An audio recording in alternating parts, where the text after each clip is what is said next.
கல்லூரி மாணவியை கூட்டுப்பாலியல் வன்கொடுமை செய்து அதனை வீடியோ எடுத்து சமூக வலைதளங்களில் வெளியிட்ட வழக்கில் கைதாகி இருக்கிறார்கள் இவர்கள்.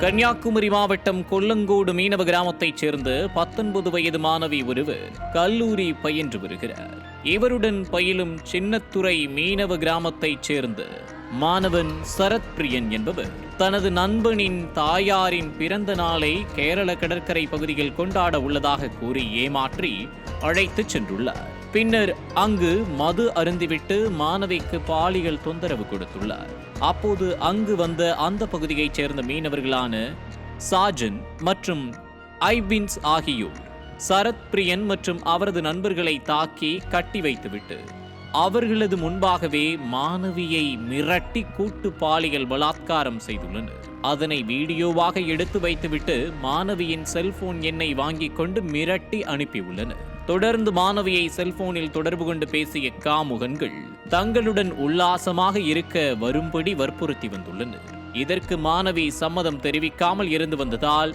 விரக்தியடைந்த காமுகன்கள் மாணவியை வன்கொடுமை செய்த வீடியோவை சமூக வலைதளங்களில் வெளியிட்டுள்ளனர்.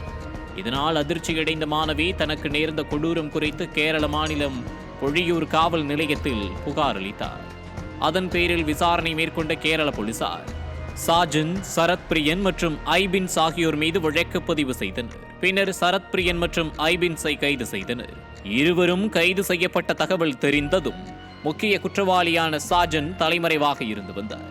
அவரை போலீசார் தீவிரமாக தேடி வந்த நிலையில் பொழியூர் பகுதிக்கு வந்த சாஜனை கேரள போலீசார் சுற்றி வளைத்து கைது செய்தனர்.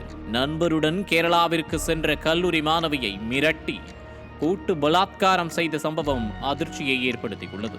இளம் பெண்ணிடம் அத்துமீறியவர்கள் மீது கடும் நடவடிக்கை எடுக்க வேண்டும் என கோரிக்கை எழுந்துள்ளது.